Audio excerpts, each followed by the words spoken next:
السلام علیکم ورحمۃ اللہ وبرکاتہ۔ اعوذ باللہ من الشیطان الرجیم، بسم اللہ الرحمن الرحیم۔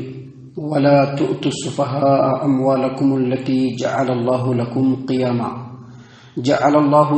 قیاما وارزقوهم فيها واكسوهم وقولوا لهم قولا معروفا وابتلوا اليتامى حتى اذا بلغوا النكاح فإن آنستم منهم رشدا فادفعوا إليهم أموالهم ولا تأكلوها إسرافا وبدارا أن يكبروا ومن كان غنيا فليستعفف ومن كان فقيرا فليأكل بالمعروف فإذا دفعتم إليهم أموالهم فأشهدوا عليهم وكفى بالله حسيبا۔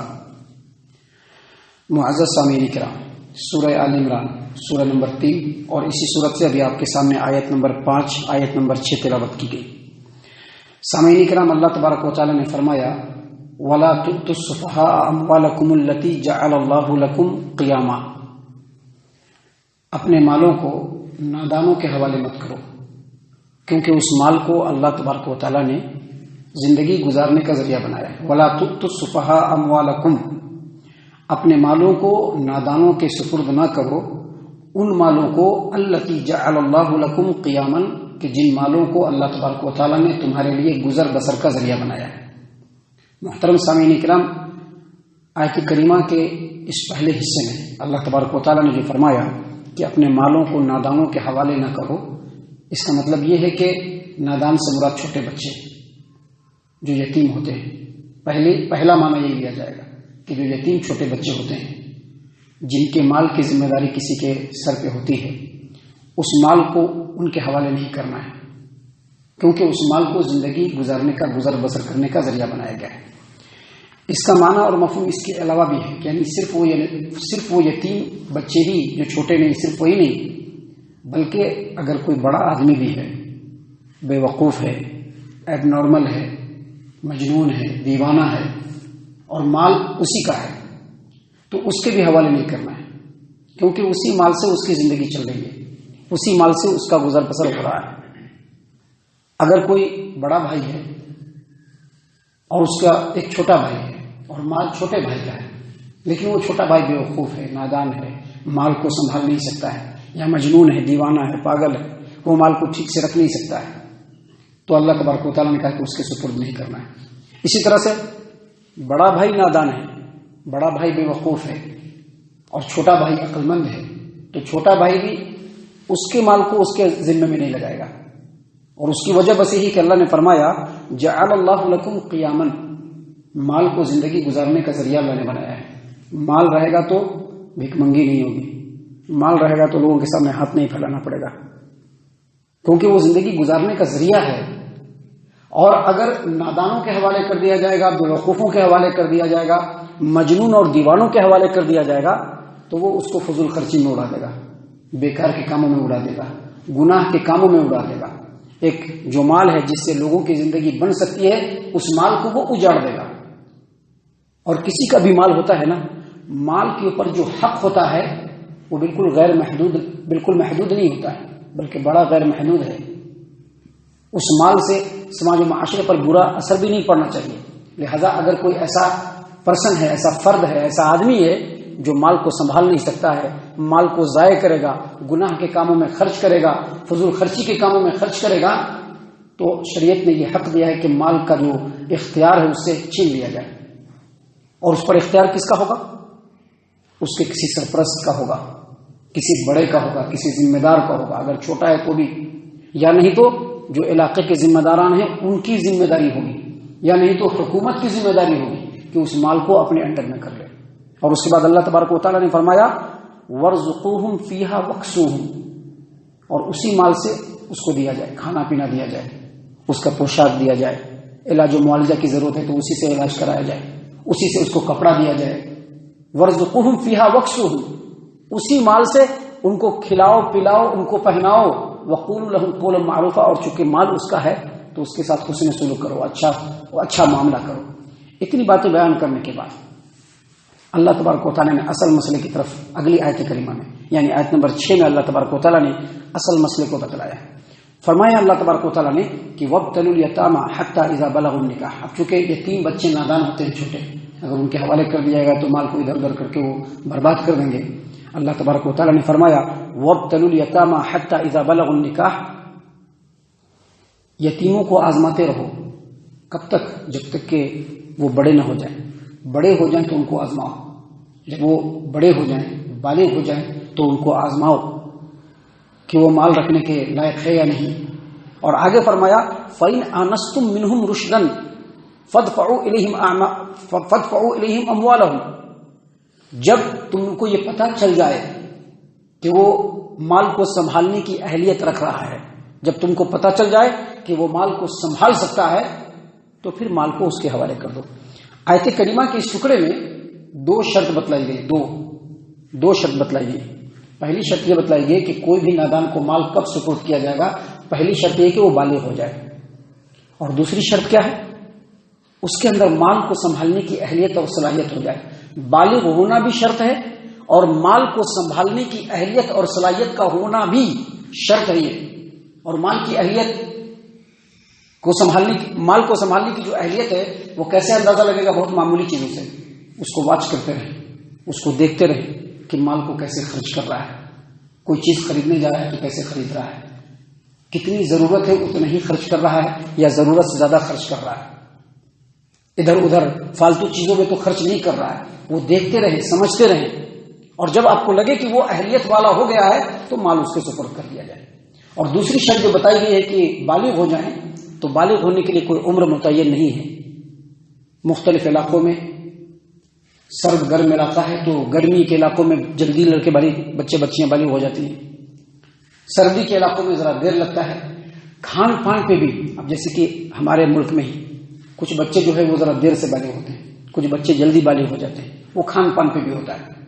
تو بالغ ہونے کے لیے کوئی عمر متعین نہیں ہے، لیکن کچھ چیزیں ہیں، کچھ علامتیں ہیں، جس میں سب سے اہم علامت یہ ہے کہ اگر لڑکا ہے اس کو احتلام ہونے لگے گا، اور اگر بچیاں ہیں تو اس کو مینشنل جو پیریڈ ہوتا ہے وہ شروع ہو جائے گا. جو مخصوص ایام ہے وہ اس کو شروع ہو جائے گا. تو اللہ تبارک و تعالیٰ نے یہاں پر دو شرط بیان کی. کہا کہ جب وہ بالغ ہو جائیں اس وقت تک ان کو آزماتے رہو، اور دوسرا یہ کہ ان کے اندر اہلیت آ جائے. اللہ نے فرمایا فَإِنْ آنَسْتُم مِّنْهُمْ رُشْدًا، رشد کا مطلب اہلیت. جب تم کو پتہ چل جائے کہ وہ مال سنبھالنے کے اہل ہو گئے ہیں، فَادْفَعُوا إِلَيْهِمْ أَمْوَالَهُمْ، تو ان کا مال ان کے سپرد کر دو. آگے اللہ تبارک و تعالیٰ نے بیان فرمایا وَلَا تَأْكُلُوهَا إِسْرَافًا وَبِدَارًا أَن يَكْبَرُوا.